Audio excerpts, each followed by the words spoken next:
Ang dami ng mulberry. May mga hinog na. Wow.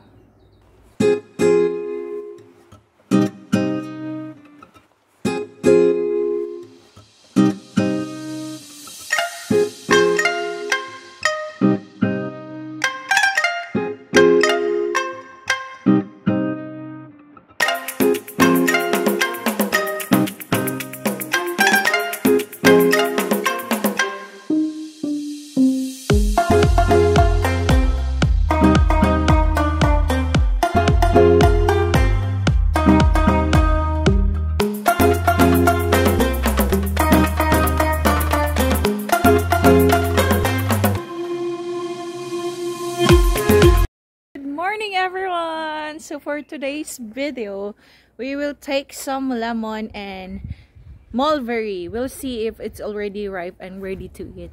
Kaya guys, tara! Samahan niyo ko doon! Let's go! Ayan na, kailangan natin kukuha ng lemon kasi ang lemon ay good source of vitamin C. It promotes hydration, good source of vitamin C like I said, and then the citric acid also for the lemon is help prevent the kidney stones. So yung lemon ba ay mag-cleanse sa ating liver. The citrus juice of the lemon, the fruits including lemon can be added to the water to help stimulate and flush out the liver, to help improve liver functions, and just enjoy 4 to 6 tablespoons of lemon juice mixed with water each day so that it will be cleanse our liver. O, diba? May natutunan tayo doon. What happens if we drink lemon juice every day? So regularly consumptions of lemon water may help strengthen our bones and then promote oral health, and then prevent anemia and kidney stones due to its citrate content. Lemon juice also contains various vitamins that boost our brains and heart health. So yan, so kailangan natin ng lemon. Ang ganda, ang dami mga lemon guys. And also the vitamin C also guys, it helps our body make collagen for our skin, so it helps also absorb the iron and promotes our immune system. So kailangan natin mag-drink ng lemon. O, diba ang ganda? Ay, ang ganda pala. Ang ganda ng lemon guys. Diba? Ayan, mag-pick na tayo. Tara.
Guys, nakapick na po tayo ng ilang lemon. So, I'm excited to make it a juice, and it really helps in my immune system too. And if you have lemon also at home, just take lemon and make a lemon juice para healthy living tayo, guys. So, 'di ba, ang daming lemon? Guys, ang daming lemon. How I wish I have also here like this in my in my garden. 'Di ba? At home in Philippines. Kasi ang dami dito, oh. Lalaki pa ng mga lemon dito, oh. 'Di ba? It's so maganda. Good for the health.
Guys, nagpick tayo ng isang mulberry.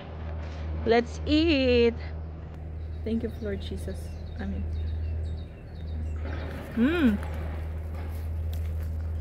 Good source siya sa paano? For diet. Itong mulberry. Ayan guys, mag-try tayo ng kain ng mulberry.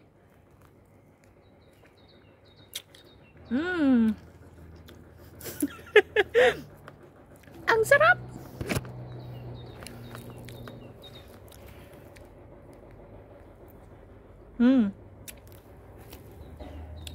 Fresh!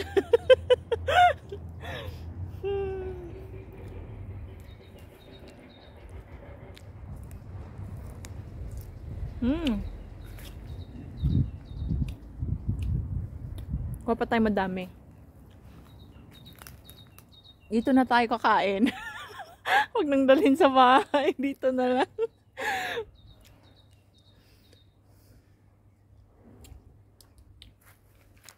Ang sarap.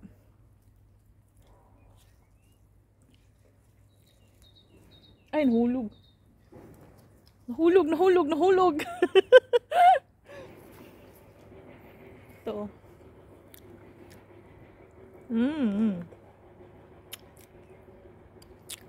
Free taste to, free taste.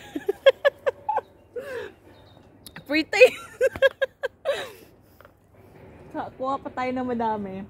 Kakainin natin dito, guys. So, ito pa, oh. La! Kain lang.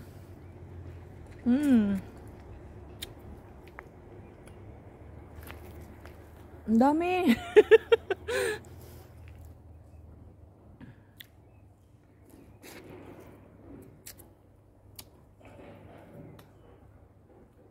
Ang dami mga nagmukbang na ako ng ano, mulberry. Ano pala nito? Mukbang, mulberry mukbang. Mulberry mukbang in the ano talaga no. Sa puno. Mulberry mukbang in the puno and fresh take lang. Take in the farm.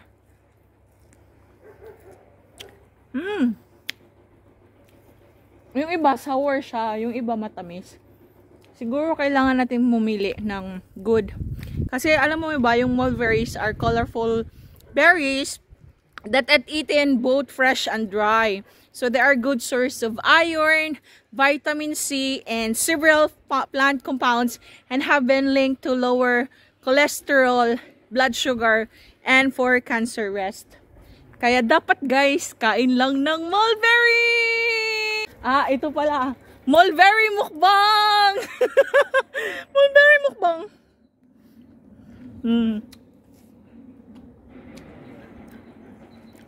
Sarap.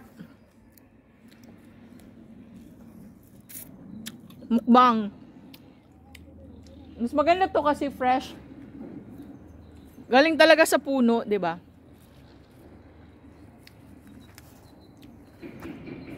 Sarap, ang sarap. Ano ito? Mulberry mukbang.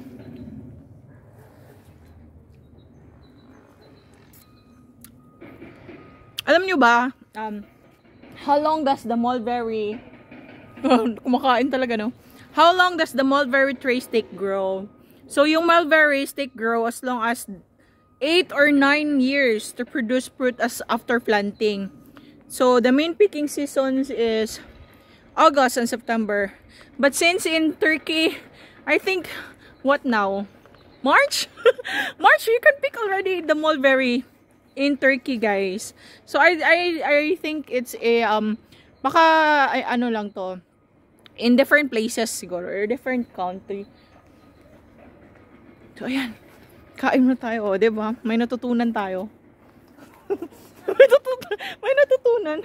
More on, oh my god, ano 'yun? At saka yung ano, yung madali bang palaguin yung mulberry.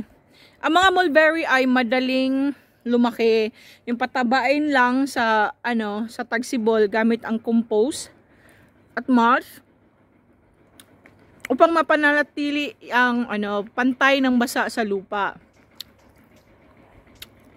Putulin lang yung mga puno, yung batang puno sa huling bahagi ng taglamig upang bumuo ng matibay na mga sanga ang istruktura upang mapanatili na matataas na uri sa mga hagdanan. Isasang-alang sa summer pruning upang putulin ang mga sanga at gawing mas bilugan ang puno. Oh. Kaya guys, magtanim na tayo ng mulberry. Ang dami nitong ano, kabutihan at sustansya. At saka karamihan sa kanila ay walang idea tungkol dito. Ang lasa ay katulad ng mga ubas. Oo. At ang kanilang itsura ay halos kapareho sa blackberry. Tingnan nyo naman, oh. 'Di ba? Kilala rin ito sa ano, shotwood, and mga itong puno ay sustansya sa bitamina. At yung mga taas na mga hilaw na mulberry ay nagkakahalaga lang ng 60 calories. So medyo hindi tayo tataba na konti. Actually, mulberry also guys is good for ano, weight loss. Kung sino man yang gustong pumayat dyan, kain lang kayo ng mulberry. Oh, diba? Pwede din ito mainam sa merienda gaya ng ginagawa ko ngayon. Yung kinakain lang sa puno. Sarap. Tamis niya. Ang daming mga benefits dito sa ano guys, sa mulberry. Ang sabi nila, improves digestive health. Mulberries contain a good amount of dietary fiber. Oo. That our body needs, facilitating proper digestion. It builds up the stool of the stomach and facilitate the movements of the food, the digestive throat, and this process of relieves us for issue of constipation, yung bloating, and stomach cramps. So, ang daming mga benefits nito, guys. Kaya, kain ulit tayo ng mulberry. Dito wala yung camera. Na ano talaga ako? Saan titingin ng camera? Dapat talaga dito, oh, diba? Ayan. So, tara, kain pa tayo. Hanap pa tayo, guys. Hanap pa tayo.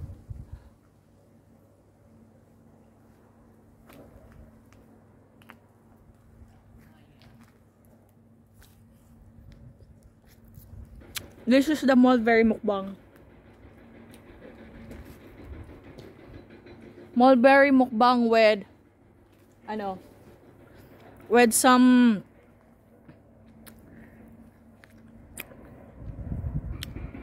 syrup. Dami yung mga benefits ito, guys, promise.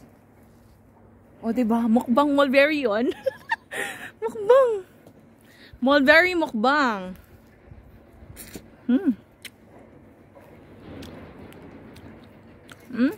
Sarap. Dami mga benefits nito.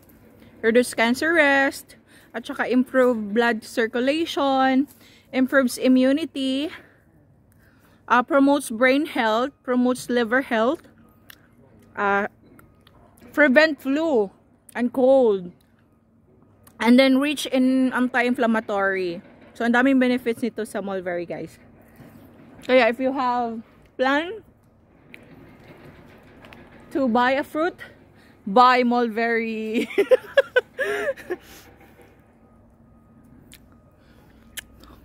Nagmukbang na ako. Sarap kasi.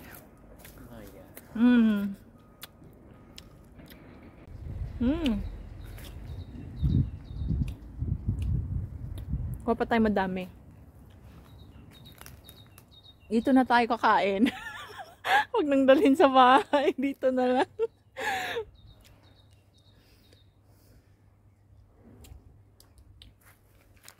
Ang sarap.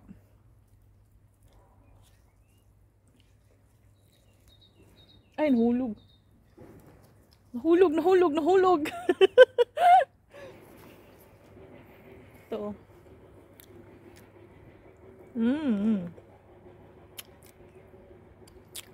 Free taste to, free taste. Free taste.